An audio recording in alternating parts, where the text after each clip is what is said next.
connecting to the cloud. So welcome. So my name is Uma Dinmore-Tuli and I'm here on behalf of the Yoni Shakti, the movement campaign to eradicate the abuse of women in yoga and to reclaim yoga as a tool for planetary healing and freedom and justice. And so I'm really delighted to be talking to one of our group members here, Saara Jafferey-Roberts, talking to us from London. And I'm going to invite about Healing Justice London, which is a truly fabulous organisation doing work of healing and justice. Oh, thank you for being with us. Thank you so much for inviting me. And I'd love to just ask you to speak about Healing Justice London and how you started up and the work that you do, so everyone can hear about it. Saara. Sure. So Healing Justice London started about 5 years ago by myself and my brilliant colleague Fazana Khan. And it basically created as a way to fill the gap where we saw, both of us were involved in community work. I, at the time, was teaching yoga in housing estates and refugee centres in London. Fazana was the lead strategist in an incredible youth, radical youth organisation in London called Voices That Shake. And Voices That Shake? Voices That Shake, yeah. Voices That Shake, Arts, Media, Race and Power. And we both noticed the lack of safe, trauma-informed spaces for marginalized communities to work through pain and trauma and move into healing and empowerment. There's a lot of kind of political initiatives, arts initiatives, youth initiatives, that kind of thing. But I mean, at the time, because there's more now, but there really wasn't anything that looked at deep healing and trauma, and the particular traumas that marginalized communities, Black and brown communities, for example, have and experience generationally and also on a daily basis. So it's very centered, it centers marginalized communities, centers those experiences, and also is led by the wisdom from those communities. We're always listening to and responding to the needs that are constantly coming out and changing, the emerging needs of the communities that we serve. Healing Justice wasn't started by us, so it started in London by us, but it's a legacy that was started in the States, in the Bay Area, in California, by Black and brown, queer, disabled activists who also, felt that need. Started in the States before because there the need can be more acute with the systems they have. So created these models, created these systems, and then we, following their lineage, adopted it to the UK. So that's Healing Justice, and we've been working on it and around it for that long, and then recently it's grown and expanded a lot more as people have kind of realized the need for this stuff more and more, as the veils have been falling away and shedding and everything. The need for healing is kind of just really obvious.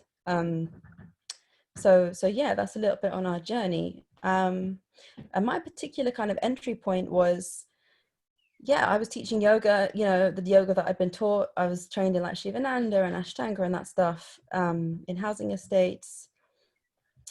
And then I was teaching in yoga studios, which I really didn't resonate with, but I really wanted to create spaces that could facilitate real deep transformation. And the whole reason I trained in the first place was so that I could create classes that would be accessible to marginalized communities.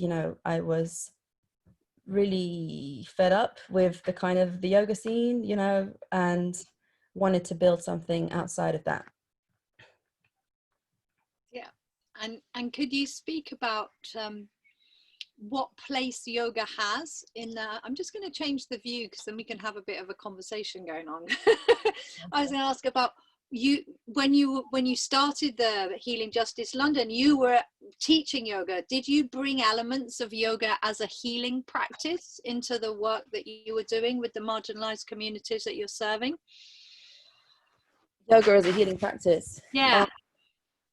Yeah, I mean, 100%. Like, that's what I was all about. I mean, when I first started on this journey, I really was using yoga as my primary vehicle to kind of to facilitate that deep healing and transformation within people. I mean, at the time, like, I was very much kind of asana based, you know. I mean, since I've grown and evolved with what my understanding of yoga is, what my own practice of yoga is. But I mean, you know, like, for me, what I understand it to be now is yoga is a tool where we can deeply connect to ourselves, the wisdom of our body, deeply connect to our higher selves, deeply connect to the earth, deeply connect to the elements, and deeply connect to that inner wisdom that knows exactly what to do and how to navigate, and what not to do, and you know, when to rest, when to act, and just puts us back into that connection that we all have, and it just allows us to communicate with ourselves in that deep way. So I mean, we use, like, a lot of the sessions we do now, when we do in-person sessions and we're not in a pandemic, I use a lot of the practices from your work, Uma, like the womb yoga stuff, which has been incredible for healing justice work, because you can really adapt it to be, you know, you, as you often instruct, like, you don't need to do anything, you can just rest. Yeah. And there's so many variations of movement, and when you're working with people who have experienced high amounts of trauma, you know, accessing the body can be a very challenging and scary thing to do when your body isn't a safe place to be in, hasn't been a safe place to be in. So movement as we know it can be very difficult, you know. So you need modalities that allow a lot of options, a wide spectrum of what you can do, with an option of also not to do anything if that's appropriate, you know. So for me, yoga is essential to this work. And I mean, I think when you think of yoga from the wide lens of what it is, you know, in terms of deep inner work, allowing to really be with yourself. I was watching something yesterday, and it was a reminder of, you know, yoga is how we learn to tolerate ourselves. And I mean, at the moment, it's so relevant with so many feelings of discomfort coming up, you know, hard feelings of guilt, discomfort, just fear, grief, you know, and yoga offers a really powerful mode to process that and be with ourselves in those shadows. To then kind of learn the lessons, integrate the lessons, download the codes from these emotions, integrate, and then move forwards. So yeah, I mean, I think it's just important taking it out of, like, what we've learned recently, you know, in recent years, of what yoga is. It's a very superficial, white-centered practice to what it really is. Yeah. And could you describe, like you mentioned now that you're having to work in a different way in the midst of the pandemic with what's going on? What shifts have you had to make? Are you able to continue doing your work? Yeah, to be honest, we've been probably working more than ever before at Healing Justice. We are holding regular online sessions. We have regular meditations. Okay, little one's just woken up, sorry. Oh, bless you. I'm just gonna go over here, 1 second. Yeah, we're doing regular meditation sessions, which are grounding, breath work, very gentle movement. Right after, like, the initial COVID stuff kind of broke out, we held a breath, embodiment, meditation, bodywork session. We're holding regular men of color circles, men of color healing circles. We've just started a new mama circle as well. We're doing a lot online, and it's really well attended. And all our sessions always integrate breath, connection to the body, and aim to be as holistic as possible, to drop people down from the mind and into the heart space, so that we can move from that point. And using our body as the site of knowledge. And as these sessions, are they open to people? Is it mostly in London that you're working? Could you describe like what communities you're serving and where the work is reaching? Yeah, I mean, so our sessions are, we have kind of different sessions. So obviously, like the Men of Color Circle is for men of color. We ran a session very recently that was just for the Black community. It was a grief circle. Grief circle? A grief circle, yeah, kind of just off the back of what was going on recently with the stuff in the States, the violence in the States. Normally, most of our sessions are like, they're centered towards those marginalized. So it's people of color, working class, people from disabled communities, for example, and other marginalizations as well.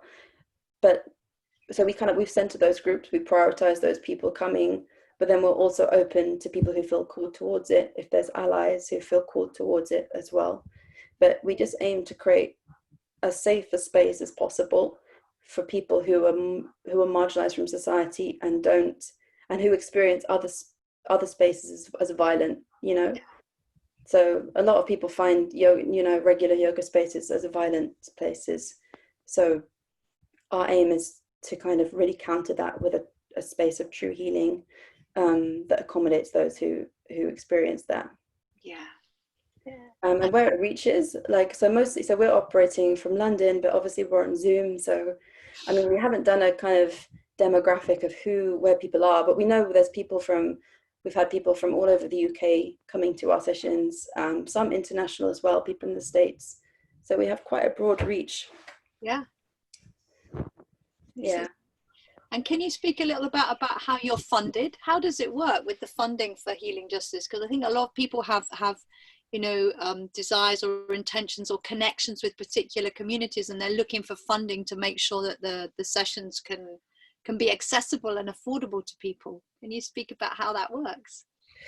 Yeah, so we're funded by, we try to have a real diverse income stream. So we are funded by some trusts and foundations. We have also funding coming in from commissions that we do, particular commissions.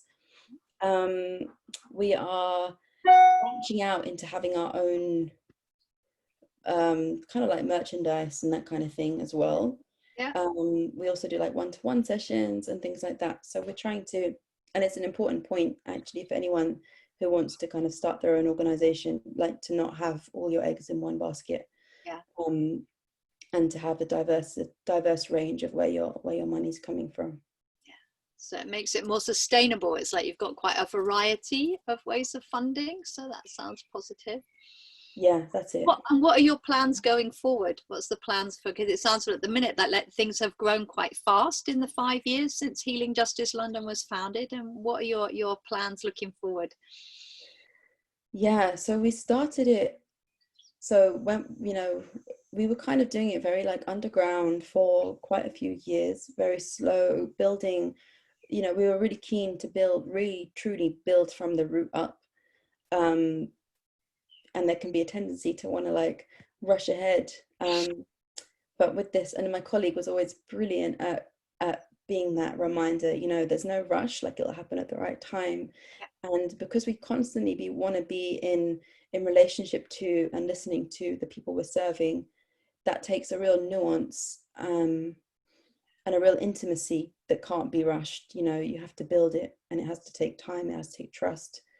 Yeah. So we were in that for, I'd say about 4 years. And now that we are expanding, I mean, because I mean, this work is big, and we go beyond. So we're creating accessible healing spaces that fill that gap where they don't necessarily exist for the communities that we're serving.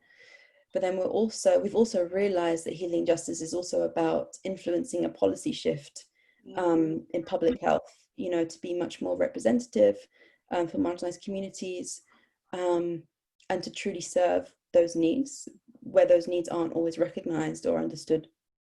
So that's big. So we want to grow in a way that we can hold the breadth of what that work looks like and really have an impact on policy in the UK and anywhere else, you know. So that's where we're aiming towards, whilst also always maintaining, and because at the heart of our work is that we are, you know, community-led, community-centered, and we never want to lose that. So we'd always create the workshops that we're doing, but we also want to be operating on this policy level. Yeah. And have you got indications that have you seen changes in the 5 years that you've been working? Because I've heard you speak very powerfully about the nature of our wellness industry and the way that yoga is part of that in a very kind of exclusive, privileged way that limits access and makes the spaces violent and unsafe for a lot of people. I've heard you speak very clearly about that, and it would be good maybe to hear just maybe some pointers of consciousness raising for people maybe who've been involved within that world, to look critically at it, you know, questions that you might think people could ask, and any changes that you see that have unfolded around attitudes to wellness and sharing these tools of yoga. Could you speak about that? Yeah, 100%. So, I mean, you know, when we're talking about like healing yoga, a big part of it for me is how we can decenter whiteness from the current way that it's practiced and it's represented literally across the world, but particularly now in the UK and the States, for example. And what that means is, you know, it means each practitioner, yoga teacher, studio owner, anyone involved in the business, in the industry of it, sitting down at the table and doing their anti-racism work, looking at their own prejudice, looking at their own anti-oppression,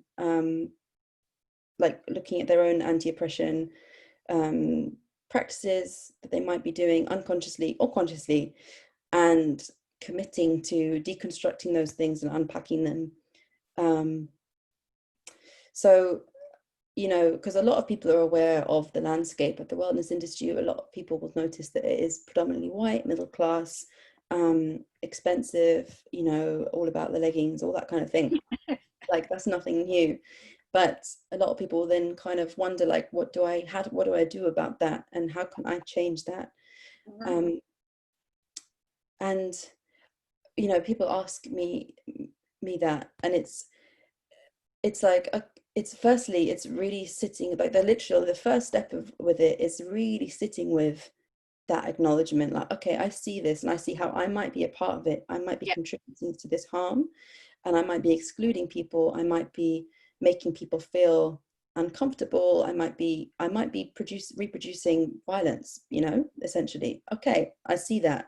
I'm willing to commit to undoing that. You know, I want to do that because I want to live in a world where this doesn't exist anymore. So it's acknowledging that we all of us play a part in it, because we've all learned this stuff since day one, you know, in our conditioning from school, media, all the rest of it. So the first step is just really being with those feelings of guilt, of those feelings of discomfort, of like ickiness, you know, heaviness, which it just brings up, and using the practice, like, this is what the practice is for. Using the practice to work through that, you know, so we can learn from it, and then from that place grow from that place. But the growth is only going to come from sitting with it and really being in it. I mean, so that's like the deep inner work, which is a long process of that kind of shadow work. And the other side of it is again noticing the landscape and being like, okay, so where could I make changes on an outer level. Maybe if you're a studio owner, it's about looking at your yoga teachers and how many people of color have you got on your team, for example. Where could you create opportunities and make openings?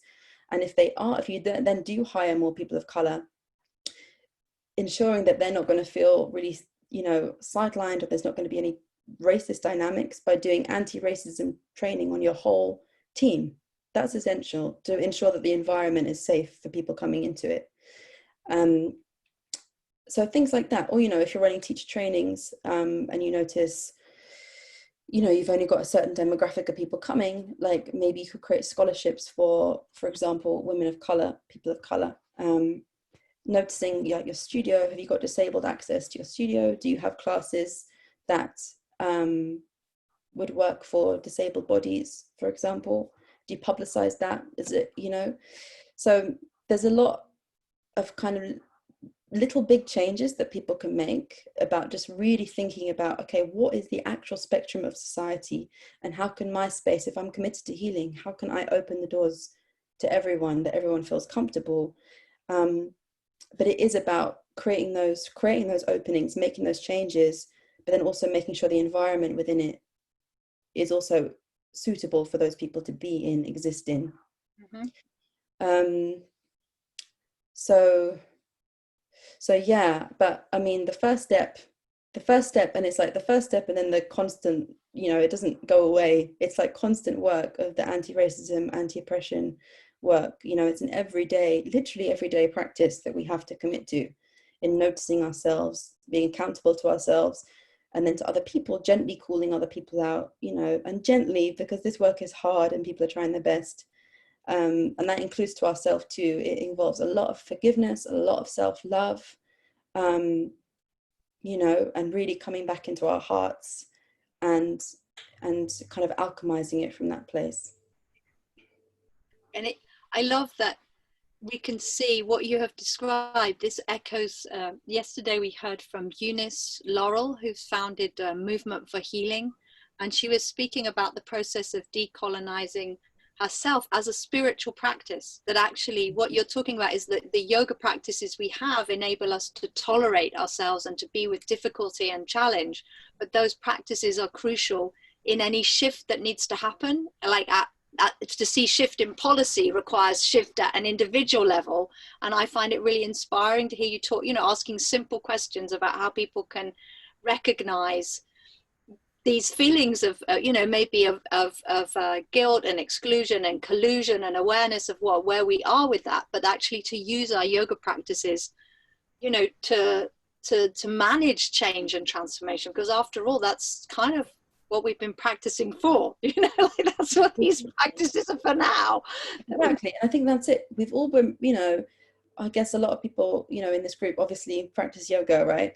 So it's like we've been preparing for this, like we've been preparing for this for a really long time, however long you've been practicing for. But that spiritual journey, it's kind of re-understanding the spiritual journey is not separate from what's happening in the world. It's not like we're so trained to compartmentalize everything, right, from ourselves, our mind, our body, to race, right, to like everything. And it's like how we can actually make those bridges between our spiritual practice and politics. And that's what healing justice does. It combines healing and justice together. It sees the two completely interrelated, and we have to understand them together. So it's applying everything that we've learned, but kind of just reframing it. Yeah. So making, bridging the gap between spirituality and politics, spirituality and justice. Oh, Saara, thank you. That's so clear. I think it's just an inspiration to see that both in your practice and in the work that you're doing with Healing Justice London, and the vision that you have for the whole possible shift in policy and in the way that the whole of our society is transforming, actually is completely integrated. I think that what you said is really inspiring for people, and I really hope that people can connect with your work. How is the best place to find out more about what you're doing? Do you want to, we'll make sure that there's links in underneath the video, but do you want to speak about how to find and support what you're doing?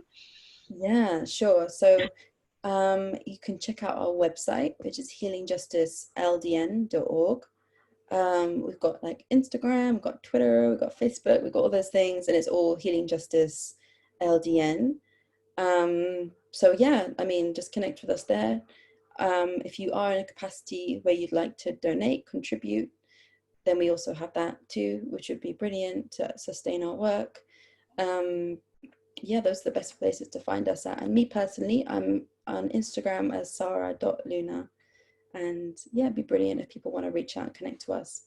Beautiful. I thank you so much for making time at the end of a long day to speak to everyone. And we encourage people, if you've been inspired by what Saara has to say, is to share the video, share awareness of what Healing Justice is about and what Healing Justice London is doing. And yeah, we're really welcoming engagement with all of these powerful ideas, and not that they're ideas, that they're actually living and changing and using our practices to bring about transformation in the world. And part of that is the reclamation of yoga as a truly healing tool. So I offer honor and praise and respect to Healing Justice London and to Saara Jafferey-Roberts for speaking to us. And I encourage everyone to engage with this work. We've got one, I mean, part of what we're doing in terms of sharing this is we've got like just 24 hours left of our crowdfunding campaign for Yoni Shakti, the movement.com. And yeah, if you haven't already shared or connected with that, please do. And then the work continues. That's just a crowdfunding campaign to raise the funds. So part of that is continuing to support the debates and the education that's happening within this group and beyond. So I want to say thank you to Saara and let you get back to your family. And thank you to everybody who's been listening and watching. And share the word. And thank you, Saara. Thank you very much. I'm going to say good night. Okay. So much appreciation to everything you're doing as well. Bless you. With great respect and love, honouring my heart inner teacher and she whose body is the world, we honour her. And all power to Healing Justice London and Saara Jafferey-Roberts. Thank you. I'm going to stop this recording now and invite you to share it with people who have an interest in this work. This is the end of the recording. There we go. Bye-bye. Stopping the recording.